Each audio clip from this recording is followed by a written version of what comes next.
अंशु के ससुराल में किसकी वजह से बवाल हुआ? अंशु ने घर क्यों छोड़ा? ससुराल क्यों छोड़ा? अंशु मायके क्यों गई? अंबाला क्यों गई? अंशु की ननद ने ऐसा गंदा वीडियो क्यों बनाया अंशु के लिए?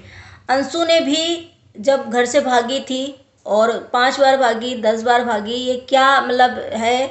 और अंशु ने घर वालों की इज्जत क्यों नहीं की? इस पे आज बात करेंगे हम लोग। तो हेलो फ्रेंड, मैं हूँ वंदना, वेलकम करती हूँ अपने यूट्यूब चैनल रिएक्शन रोश वंदना में। कैसे आप लोग? आई हो सभी लोग अच्छे होंगे। तो भाई कल हमने जो ब्लॉग बनाया था उसमें बहुत सारा, एक आप लोग जा करके चेक करिएगा अगर, तो एक बहुत ज़्यादा लंबा चौड़ा जो है मेरे पास कमेंट आया था कि मैंने जो अंशु के फेवर में वीडियोस बनाया था, फेवर में नहीं, मैंने एक ऐसा वीडियोस बनाया था कि जिसमें अंशु को भी समझाया था और उनके ससुराल वालों को भी यही सोचा था कि दोनों, मतलब अभी भी हमें ये लगता है कि ससुराल वालों की भी गलती है, सासू माँ की भी गलती है, ननद की भी गलती है, देवर की भी गलती है और अंशु की भी गलती है। तो इन चीज़ों को मैंने इस चीज़ें से समझाया था, जिसमें हमें बहुत सारा लंबा चौड़ा एक जो है कमेंट आया था, आप लोगों ने पढ़ा होगा कि अंशु ने पहले इज्जत उछाली है घर की, ससुराल की। अंशु जब से आई है 1.5-2 महीने, मतलब 3 महीने जो भी हो गए हों, तब से अंशु ने कोई इज्जत नहीं करी है। पहले देवर की इज्जत उछाली, निगेटिव दिखाया सोशल मीडिया में, फिर सासू माँ को निगेटिव दिखाया, उसके बाद ननद के टारगेट किया, ननद को निगेटिव दिखाया। और अब अंशु ने ये भी बोला था कि भाई मेरे माँ बाप का कर्ज जो है उसे मुझे चुकाना है, जिसके लिए मुझे पैसे ज़रूरत है और मैं पैसे जो बन पड़ेगा और जैसा बन पड़ेगा मैं वो करूँगी। और सोशल मीडिया में वो उसने सासू माँ को, देवर को, मतलब ससुराल को पूरे निगेटिव दिखाना चालू कर दिया ताकि लोग मुझे सिंपैथी दें और मेरे ब्लॉग जो हैं बहुत अच्छे से देखें, मुझे बहुत पैसे मिले। तो ये चीज़ें अंशु ने, तो ये कमेंट में जो आया था मैंने तो उसका रिप्लाई नहीं दिया, मैंने कहा ठीक है। और लेकिन एक चीज़ मुझे यहाँ पे ये लगी कि जो भी ननद जी हैं, ननद जी को इस तरीके से वीडियोस बना करके तो बिल्कुल भी नई चीज़ें बोलनी थी। अगर आपको कुछ लग रहा था कि हमारी भाभी जो घर पे हमारी सासू माँ को निगेटिव दिखा रही है, या हमारे भाई को दिखा रही है, या हमारे घर को पूरे निगेटिव ही दिखा रही है और ऐसा कर रही हैं, तो आपको सीधे साधारण जा करके आप अपने मायके जाती और बैठ करके, अगर आपको इतना ही लग रहा था तो आप उनको समझाती, उनसे बातें करती। अगर वो आपकी बातें नहीं मानती तो कोई दिक्कत नहीं थी, आप अपने घर में हो जाती और वो वहाँ हो जाती। रही बात अंशु की, तो अंशु जो ये चीज़ें हैं ना, अंशु बहुत, मतलब इतने कम दिनों में मतलब इतना कुछ कर दिया और किसी की मतलब इज्जत नहीं करी। ये तो बिल्कुल 100% सही है कि अंशु जो है किसी की इज्जत नहीं करती, जो मुंह में आता है ना वो बोल देती है। और कभी बहुओं को क्या होता है ना, बहुओं को कंट्रोल करके चलना होता है, बहुओं को थोड़ा मैनेज करके चलना होता है, और ख़ास करके जब नई बहू होती है उसे थोड़ा सा कंट्रोल रखना होता है अपनी मुंह पे और अपने हरकतों पे। लेकिन अंशु ने इन सब चीज़ों को नहीं किया। अंशु को बहुत वहाँ छूट मिली, ये तो चीज़ है कि अंशु को बहुत छूट मिली। इस तरीके से, जिस तरीके से अंशु वहाँ रहती है, इस तरीके से कोई भी नई बहू जो है नहीं रहती। लेकिन जो ननद ने इतना कुछ भैया भाषण दिया था पहले वीडियोस में, इतना कुछ बोला, अनाथ वगैरह, उनके हस्बैंड ने बोला है कमेंट के थ्रू, जो भी चीज़ें बोला बहुत गंदा बोला। तो इसलिए के हम कह रहे हैं कि आपको अगर इतना बुरा लग रहा था कि ये हमारे घर को पूरा निगेटिव दिखा रही, तो आप वहाँ जा करके बातें कर सकती थी। लेकिन आपने सोशल मीडिया में आकर के इस तरीके से आई, फिर आप लोगों को, आपको जो इतने हेट्स मिले, इतने नेगेटिव कमेंट मिले, क्योंकि मिलना ज़रूरी था। आपने किसी को अनाथ बोला, अगर हम किसी को काना है काना बोल देंगे, और फिर अंशु तो इतनी टूटी हुई, इतनी दुख की भरी हुई, उसे इस तरीके से आप अगर अनाथ सोशल मीडिया में बोल दोगे तो उसे भी सुन करके अच्छा नहीं लगेगा और किसी और को नहीं अच्छा लगा। उसका रिप्लाई अप्सरा मॉम ने दिया। अप्सरा मॉम ने यही बोला कि भाई अब वो अनाथ नहीं है, उसके सर पर हमारा हाथ है, हमारा आशीर्वाद है, हमारी फैमिली है। तो भाई जब उन लोगों ने उसका हाथ थाम लिया और उसका सब कुछ करने के लिए रेडी है, लेकिन उन्होंने, अप्सरा मॉम ने ये बता दें कि अप्सरा मॉम ने कोई गलत शब्द नहीं बोला था, ना इनकी फैमिली को बोला था, ना तो ननंद को बोला था, ननंद को भी नहीं कुछ बोला था गलत। बस उन्होंने सेम यही चीज़ें बोली थी कि भाई अनाथ नहीं है। जो भी उन्होंने, जो उन्हें बुरा लगा वो बोला। उनको भी यही लगता है कि कहीं ना कहीं अंशु हाँ थोड़ा सा जो है गलतियाँ करती है, थोड़ा सा निगेटिव दिखा देती है, बोलती है जो उसे नहीं बोलना चाहिए, ओवर बोल जाती है, टोन उसकी गलत हो जाती है, वो चीज़ें उन्हें दिखता है। लेकिन अब कहते हैं ना कि उन्होंने ये भी नहीं कहा कि मेरी बेटी 100% सही है, आप पूरे 100% गलत हो। उन्होंने सिर्फ इतना कहा कि भाई वो अनाथ मत बोलो, अनाथ नहीं है। जिसे फिर से ननंद जी को एक मिर्ची लगी और ननद जी को बहुत बुरा लगा। ननद ने तो घर में जब पहला ब्लॉग डाला था तो अंशु के घर में शायद बहुत तांडव हुआ, बुराई भलाई हुई, जो भी हुई। ननद ने जो सेकंड ब्लॉग डाला उसमें वो हमेशा रोती रही, पूरे ब्लॉग में वो इतना रोई। अब वो ड्रामा था या फिर वो क्या था मुझे नहीं पता, वो रोती रही और यही बोला कि आप लोग जो चाहते थे मैं भी वो हो गई, मैं भी अनाथ हो गई और आप लोग यही चाहते थे। मतलब उनकी जो बातें थी मेरे समझ ही नहीं आ रहा था कि वो बोल क्या रहे हैं। कभी कुछ बोल रही थी, इतने मतलब 40 मिनट का 41 का ब्लॉग था उनका, वीडियो था, उसमें कभी वो कुछ बोलती थी कभी वो कुछ बोलती थी। शायद अभी उन्हें जो सोशल मीडिया की इतनी नॉलेज नहीं है या ब्लॉग बनाने की इतनी नॉलेज नहीं है, लेकिन फिर भी इस तरीके से आपको घर यहाँ पे अंशु को इस तरीके से या अप्सरा मॉम को जवाब देने की कोई ज़रूरत नहीं थी। कोई ज़रूरत नहीं थी। आपको अगर फेमस होना था तो सीधे अंशु से आप रिश्ता अच्छा रखती। अंशु आपको खुद ही प्रमोट करती, अंशु आपका खुद ही चैनल बनाती, आप आगे इस तरीके से बढ़ते ना तो और ज़्यादा। अब इस तरीके से आपको हेट मिलेगी। कुछ लोग तो बोले आप बहुत मेकअप करके ड्रामा कर रही थी। कुछ लोगों को आपके प्रति संपत्ति भी है कि भाई अंशु की जो ननद है सच बोल रही थी।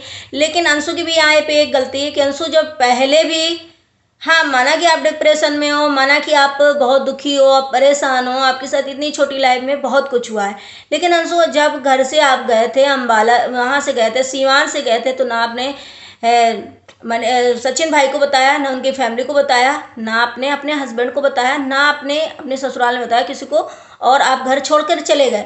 आपको कुछ हो जाता तो सिवान वाले लोग परेशान होते, वो फंसते, ससुराल वाले फंसते। तो आपको एक्चुअली में ये जो बचपना है आपके अंदर, आप भाग जाते हो, बिना बताए कुछ भी कर देते हो, बिना बताए कुछ भी बोल देते हो, बिना सोचे समझे कुछ भी कर डालते हो। तो ये चीज़ें में आपको भी कंट्रोल करना पड़ेगा और ये चीज़ें गलत हैं। आप इस तरीके से अगर वीडियोस बनाते हो, आपकी पूरी फैमिली देखती है, रिश्तेदार भी देखते हैं, हेती बिहारी भी देखते हैं, आस पड़ोस के भी देखते हैं, ससुराल में भी ऐसा ही है कि सब देखते हैं। तो लोग उन्हें भी ताना मारते हैं और बोलते बोलते होंगे सच में कि इतनी छोटी बहू ले आए, या कैसी बहू ले आए, ये क्या है, कैसी बहू हो, या आपके बारे में आपकी फैमिली वाले भी बोलते होंगे। तो इन चीज़ों को थोड़ा कंट्रोल करना चाहिए। हाँ, आपका दुख जो है बहुत ज़्यादा है, इसे तो हम लोग नहीं डिनाई से कर सकते, और इसी से शायद ये ऑडियंस जो है आपसे कनेक्ट है कि भाई इतनी छोटी उम्र में किसी को इतना दुख मिलेगा, इतना मतलब दर्द होगा, तो वो मेंटली डिस्टर्ब होगा, इंसान होगा, नो डाउट कि आपके बहुत ज़्यादा डिस्टर्ब हो। आपको प्यार की ज़रूरत है, सिर्फ आप अपने हस्बैंड पे ध्यान दो। बाकी आपको अगर अभी आपकी शादी हुई तो आपका कर्तव्य पूरा बनता है कि आप थोड़े दिन तो अपनी फैमिली को समझ सकते हो और बहुत अच्छे से कर सकते हो। लोग जैसे अप्सरा मॉम को बोलते हैं कि यहाँ अप्सरा मॉम ने वीडियो बनाया और ज्ञान देने चली आई, यहाँ अप्सरा मॉम ने वीडियो बनाया और अपनी बेटी के लिए ज्ञान देने चली आई, लेकिन अपनी बहुओं के प्रति हमेशा डिंडोरा पीटती हैं, हमेशा उन्हें निगेटिव दिखाती हैं। रंजना भी तो छोटी है, रंजना के लिए भी ऐसा करती हैं। तो शायद रंजना ने कभी ऐसा मतलब चीज़ें नहीं दिखाई। हाँ, वो प्रिंस की आदत है कि प्रिंस ऐसे चीज़ें दिखाते हैं, प्रिंस ऐसा करते हैं, लेकिन एक होता है, मैं इस चीज़ के लिए नहीं कहूँ, सासू माँ का होता है कि बहुओं को थोड़ा सा निगेटिव दिखा देते। लेकिन यहाँ पे मैं अंशु की ही बात कर रही हूँ। अंशु जो है, अंशु की सासू माँ ऐसा कुछ भी नहीं करा है। अंशु की सासू माँ ने अभी तक ऐसा खैर कोई वीडियो में नहीं दिखाया, ना बताया है। अब वो कैमरे के पीछे क्या करती हैं, ऑफ कैमरा क्या करती हैं, वो नहीं मालूम मुझे, और किसी को भी नहीं मालूम होगा। और शायद अगर सासू माँ ने ऐसा कुछ किया है तो आप लोग ज़रूर कमेंट करना। लेकिन अंशु ने, हाँ, सच में हर चीज़ का एक मुद्दा बना दिया, छोटी बातें उसे बुरी लग जाती हैं, अब क्या है। लेकिन ससुराल में सासू माँ को ये समझना चाहिए था कि अंशु अगर टूटी हुई है दिल से और उसको इतना दुख है, अगर वो चीज़ें नहीं हैंडल कर पाती है, अभी मालूम वो ऐसी जगह से आई, ऐसी बैकग्राउंड से आई, ऐसा, तो उसे हमें संभालना है। हम दो काम करेंगे अभी, तो उसे एक काम बताएंगे और उसे सिखाएंगे। ये चीज़ें अगर सासू माँ को अगर करती तो शायद ये घर में अच्छा चलता रहता। और अंशु ने ये जो बात बोली कि भाई मुझे पैसे की ज़रूरत है, मैं किसी भी हद तक जाऊंगी, पैसा कमाऊंगी, अपने बाप का कर्जा चुकाऊंगी, तो आप एक फैमिली के लिए तो इतना कुछ कर रहे हो, और एक फैमिली जो आपको भगवान ने दी है, और वहाँ भी आपकी माँ की जैसी हैं, माँ हैं और सब कुछ है, तो आप उन्हें इस तरीके से अगर टारगेट करोगे, इस तरीके से बदनाम कर रही हो, तो ये भी तो गलत चीज़ें हैं। अंशु भी गलत है और सासू माँ भी गलत है, और ननद की तो अब हम क्या ही बताएं। ननद का तो बिल्कुल राइट नहीं बनता था यहाँ पर बोलना, सोशल मीडिया में बोलना, और उनके हस्बैंड का तो बिल्कुल भी नहीं बनता था। अगर संसू ने उनकी बेइज्जती करी है और कुछ भी किया है तो वो बताती, उन्होंने ऐसा कुछ भी नहीं बोला कि मेरी बेइज्जती करी अंशु ने कि क्या क्या। आप माँ बाप के पीछे नहीं बोल सकते हो, आप माँ बाप के पीछे बोल सकते हो, लेकिन आप जा करके हैंडल करके अच्छे से समझा सकते हो। क्योंकि नंदों का क्या है, मैं भी हूँ चाहे या जो भी हो, नंदों का राइट बनता है कि प्यार से मोहब्बत से, क्योंकि जो माँ बाप होते हैं ना, उसके बाद भाई होते हैं, उसके बाद भाई और भौजाई होते हैं। अगर भाई भौजाई आपको अच्छे से प्यार से हैंडल करते तो आप जा सकते हो। लेकिन इस तरीके से सोशल मीडिया में आकर के जो नंदन ने किया, वो मुझे कहीं ना कहीं अच्छा नहीं लगा। पर्सनली मुझे नहीं अच्छा लगा। किसको किसको नहीं अच्छा लगा कमेंट जरूर करना। उन्होंने पूरे ब्लॉग में रोया और यही बताती रही, मैं कमेंट का जवाब देने आई हूँ, मेरी बहुत इज्जत है, मैं ऐसी हूँ, मैं वैसी हूँ।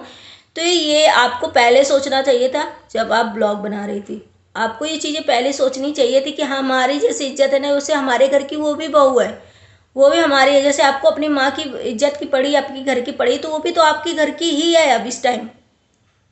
तो कम से कम उसे नहीं समझ में आ रहा तो आपको ये चीज़ें समझने चाहिए थे। आपको इस तरीके से नहीं ब्लॉग बनाना था, इतना कुछ नहीं बोलना था आपको। आप बोलते, समझाने के तौर पर बोलते, या जो भी बोलते, आप घर जाकर बैठकर समझाते और वो ब्लॉग बनाती या जो भी करती, तो वो उसकी रिस्पॉन्सिबिलिटी होती। लेकिन आपने तो बहुत मतलब एकदम निगेटिव दिखा दिया, आपने आपको खुद प्रेजेंट कर दिया कि हाँ ननंद ऐसी है। आपने खुद अपने आप को बुरा बना दिया। तो बहन, आप इस तरीके से वीडियो मत बनाओ, इस तरीके से ना करो। अगर आप इसी तरीके, अगर फेमस होना था, वीडियोस बनाना था, ब्लॉगिंग चैनल बनाना था, जो भी करना था, आप अच्छे से कर सकती थी, सब कुछ कर सकती थी। आपने जैसे अप्सरा मॉम को भी बोल दिया कि 5 साल से कहाँ थी तुम, ऐसा था, और मैंने इस तरह की लड़की को मैंने शादी करवा दी, हम लोगों ने शादी कर ली, ऐसी लड़की से कौन शादी करता है, वगैरह वगैरह। तो ये गलत बात है। कोई अपने घर में जब वो लड़की आ गई तो हम उसके लिए ऐसा बोलेंगे तो उसे बुरा लगेगा। और अंशु को अभी शायद इतना कुछ हुआ है, अंशु जो है ससुराल छोड़कर फिर से अम्बाला जा चुकी है। खैर ठीक है, अंशु अपना जो डिस्टर्ब है, जो भी चीज़ें हैं, उसे रिलैक्स करो और अच्छे से सोचो। ऐसे घर चीज़ें नहीं टूटती हैं, ऐसा कुछ भी नहीं होता है। और अंशु के साथ तो खैर उनके हस्बैंड पूरा टाइम रहते हैं, वो भी अम्बाला गए हुए हैं। अंशु का पूरा सपोर्ट है हस्बैंड का इसमें। तो चलिए, अंशु के लिए इतनी भी बहुत बड़ी बात है कि अंशु का हस्बैंड जो उनके साथ में है और इतने अच्छे से दोनों की बढ़िया रहे अंडरस्टैंडिंग। और ऐसे बस थोड़ा सा मिसअंडरस्टैंडिंग जब जगह हर जगह हो जाती है ससुरालों में, और थोड़ा सा नोकझोंक हर जगह होती है, उसे संभालना भी बहुत ज़रूरी होता है। तो आई होप वीडियो आप लोगों को पसंद आया होगा। पसंद आया तो लाइक एंड सब्सक्राइब जरूर करना, शेयर करना। मिलते हैं नेक्स्ट व्लॉग में। Bye bye, take care, thank you so much.